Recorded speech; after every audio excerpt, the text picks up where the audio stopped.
When the average everyday e-gamer tunes into Twitch, it's usually to watch someone, well, carry. Whether they're a total Chad, making everyone else look like trash, or simply the best, there's no denying that streaming's biggest superstars tend to be those who fill out the flashiest roles, not just because they deserve to, but because they want to. Yes, because I'm simple. Drop me a operator, please. Thank you. And in the vast majority of esports, it's those damage-dealing savants who end up headlining their respective streaming categories. Because for better or for worse, there's this assumption that if you're super duper cracked, you must be a carry.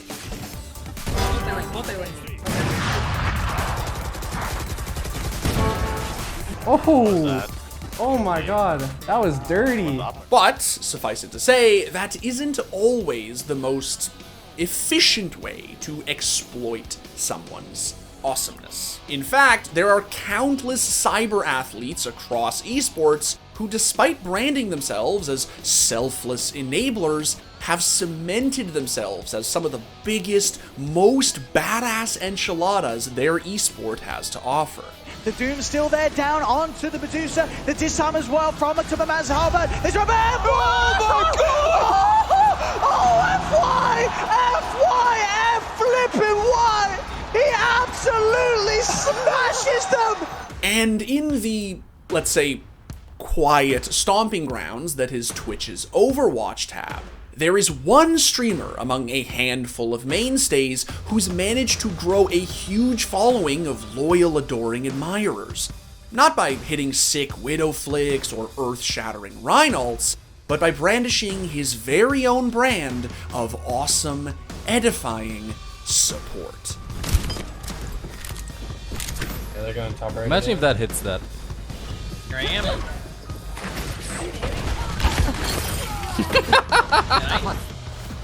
If I'd be Tracer, I'd go right side. And I'd go to sleep like right now, probably.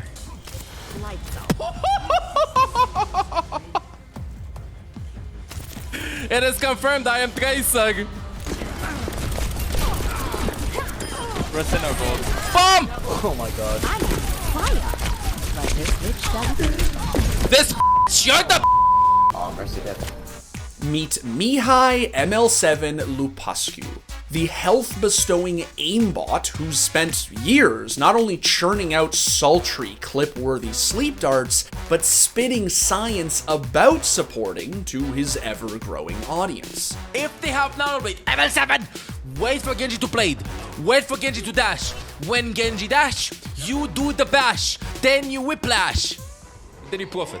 What makes ML7 such an endearing authority, of course, isn't just his god-tier game sense or masterful mechanics, but the fact that he always manages to stay positive and upbeat in Overwatch. It's a game that is infuriating, chaotic, and let's be honest, chronically imbalanced.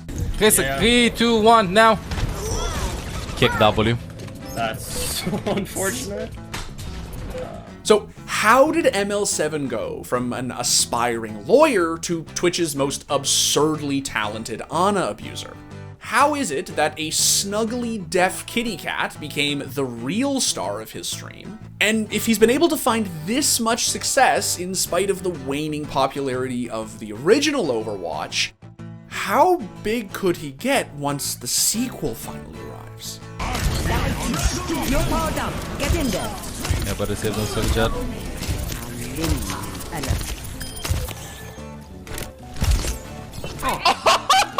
Fearless!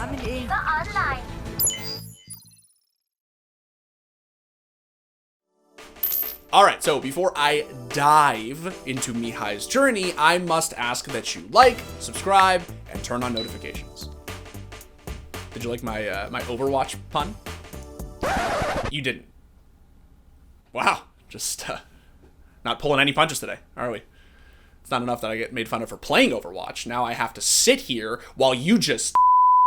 Okay, so if you are like me, and you are an OG supporter of Overwatch's, well, OG supporter, then it's probably for one of the following reasons. One, Olaf, the beautiful, hard-of-hearing cat with heterochromia. If there would be like a book of cat emotions, Olaf would be at every page of it, I guess. 2, the fact that he is inhumanly good at GeoGuessr. Yo, where are we, bro? Bulgaria or Russia?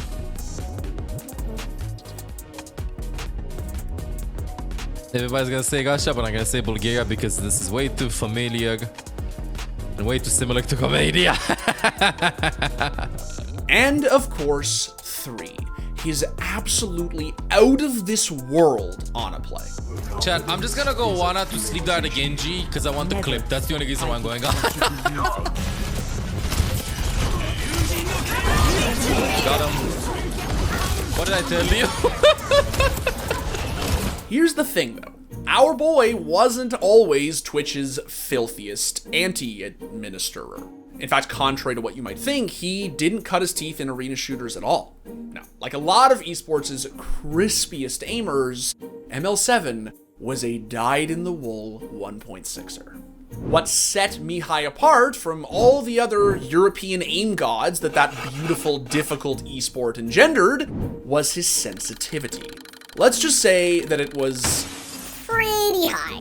Well, I think that when you enter CS, your default sensitivity is set to 20, if I remember correctly. And all the, like a mouse back in the day, you only had 800 DPI on them, you know, not a proper gaming mouse. Like every mouse had the standard 800 DPI. So I went like, nah, 20 is too much. So I'm just gonna lower to 19. And I played 4.5 thousand hours, I think, of CS, played at LANs and so on in Romania with 19 sensitivity and 800 DPI.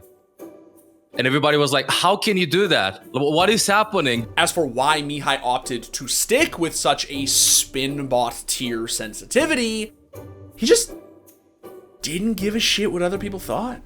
I didn't watch any guides. I didn't want to learn from anyone. I guess I just went like, you know what? I'm just going to do what feels right for me. So I started with 19 sensitivity. Then I swapped to League of Legends. I played that for 4 years as well. Got to Challenger. My sensitivity lowered a little bit. Then I swapped to Overwatch, and I guess now I'm more tempered with 807. But still, for whatever reason, people think that it's kind of fast. I don't know. It's odd. And yet, in spite of his insane inherent mechanical talent, circumstances made ML7 unable to try his luck at the professional level in either CS or League. As for how he ended up setting his sights on Overwatch, and eventually Ana, it's sort of a funny story. On her birthday, my girlfriend bought me Overwatch. She told me that, yo, for my birthday, just try out Overwatch because you've been kind of depressed playing League of Legends. And I picked it up. Then she wanted to play it as well. Fast forward a couple of months, we make a team together. And I guess we didn't have a support for our team. Nobody wanted to play support anymore. So I swapped to support. And then I stuck with it. That's it. So you could say that, I guess, I got forced into playing support, but I've always had more of a supportive playstyle in any game that I played. Unfortunately, in Europe, it was even harder to go pro in Overwatch than it was in League or CS, and it looked as if his digital hopes and dreams would never come true. So Mihai became somewhat deterred and decided to turn his analytical mindset towards the real world instead. I wanted to give up on Overwatch, and I wanted to go full and study to become a lawyer full time. Both me and her were in law school, we're in the same class, so everything we did was together. And then she went like, you know what, one last try. It's been your dream to try to do something gaming related ever since you're young. So just do it one last try. Let's try streaming. If you like it, fine. If you don't like it, fine again. After a couple of streams, I'm like, God damn, what have I been doing with my life? This is amazing. With his partner helping to manage and produce his stream from behind the scenes, ML7 took to streaming like a fish to water, offering fun, insightful, and educational content for those looking to take up what arguably was, and still is, Overwatch's most skill-intensive support. to learn. Like, see how many seconds you're exposed to getting a random headshot? You could still heal. Like, your main goal should be to try and dish out as much damage as possible, but you can't do damage because they have a Rein shield. So you need to do damage when the tanks go in. So you need to be like, just be a little heal bot, heal your tanks up. When they move in, you move in and you try to do damage, but just be in cover and try to get your nano as fast as possible. Thanks in part to his high sensitivity, ML7 was able to put on some amazing performances with Overwatch's grandmotherly healer, showing that if you were good enough, there was almost nothing her kit couldn't counter. Oh, they have tank. Who would have thought about that, chat?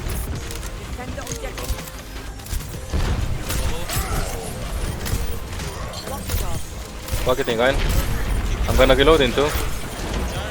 I'm reloading. Have ammo, go.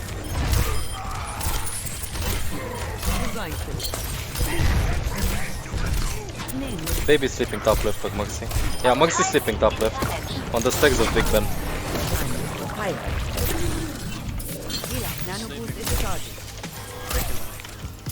I sense an Among Us. Before long, ML7 had cemented himself as Twitch's go-to Ana educator, the one high-level support specialist who pretty much always locked her in no matter what.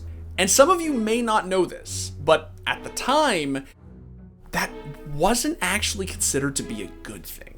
And I remember that I had like some streamers that told me a couple of months ago that everybody was avoiding me because I played Ana and I refused to play Mercy, and I was playing in Ana in like such a bad meta for her, and somehow I still managed to make her work. Electro. Sleeping high gun. Dead numbers.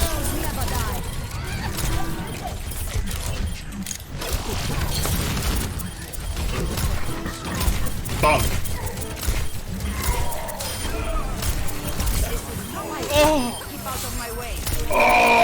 He came. Yes, sir. In fact, it was in part because Ana was so out of the meta when ML7 was on his come-up that he was able to become so outrageously adept with her. You have to make the impossible possible. You have to land the impossible sleep darts. You have to land the impossible shots, because otherwise the hero is going to be useless. Over time, ML7's stream became such a celebrated mainstay that he was able to stop juggling school with sleep darts and start pursuing his passion for content creation full time. We only had, like, I only took some breaks during exam sessions, but overall, I remember that I had some periods in which I would probably sleep 2 or 3 hours a night, wake up, law school, come back, take a 1 hour nap, stream, study, sleep, repeat, and so on. And it had been going like that for a couple of months. So I tried to do my best, even though it took a toll of how tired I was. But now, looking in retrospective, it was completely worth it, 100%. And by embracing his calling, he not only became one of the biggest support streamers in Overwatch, but eventually one of the biggest Overwatch streamers, period. At some point, the support shtick became kind of secondary. ML7 was just the go-to educator for new and experienced players alike. You know, I've always had like a sense of like teaching people whatever I did. I was like really good at explaining, really good at putting myself in an experienced player's shoes, or like an amateur, somebody that never played on their computer and stuff. And I know how fun it is to win in games. Come on, gimme.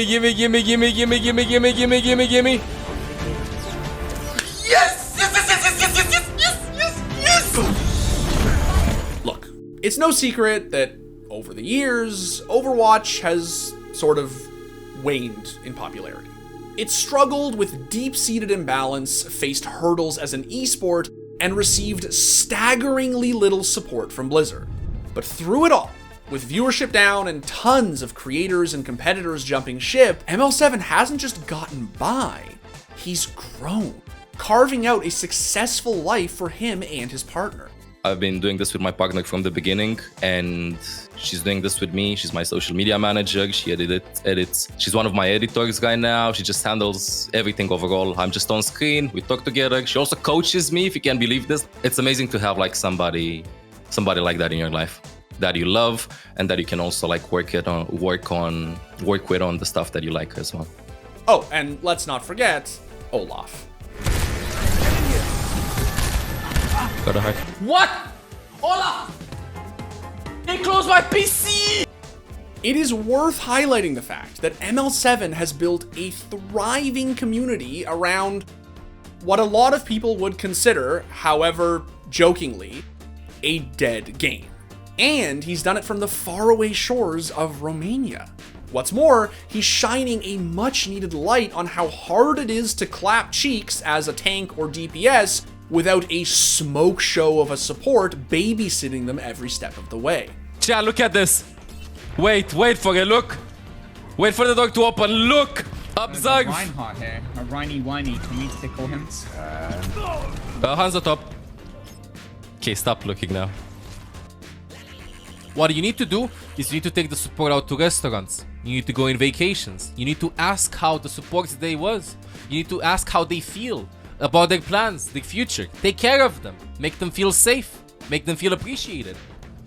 And if you do that, your support will be the best support in the entire world. But if you're being a selfish piece of shit that can't see what an amazing support you have near you, you will not get the proper results. I'm sorry. That's how it is. That's how it is. Take care of your supports, and the supports will take care of you. Simple as that. But more importantly, he has managed to do the one thing that every creator must do if they want to not only survive making content about the game they love, but thrive. Stay excited about it.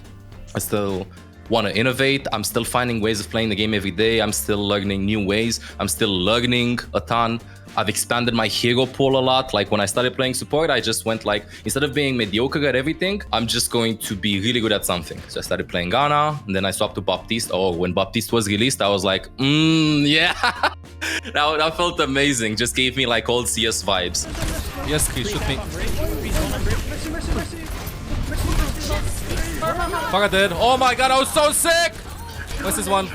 No one would deny that Overwatch has become rather stale. But by waking up every day and coming up with new inventive ways to keep it fresh, from road to GM on every hero, to getting pot G on every hero, to memeing in community modes, Mihai keeps drawing blood from the stone. As long as you can find happiness in what you're doing, and you strongly believe that what you're doing makes you happy and is valuable to people around you, then you'll do well, I guess. But that doesn't mean that you should stop innovating. I feel like people just get comfortable. Like, I don't like the term content creator, and again, I know that it's cringe, but as a content creator, you have to create content. I think this is doable. Get teabagged and get a final blow with flashbang. Who's the most toxic tank in the game? One that annoys people if you teabag with them. Hog? Who might be toxic from them? Reinhardt? No, Junkrat might be toxic.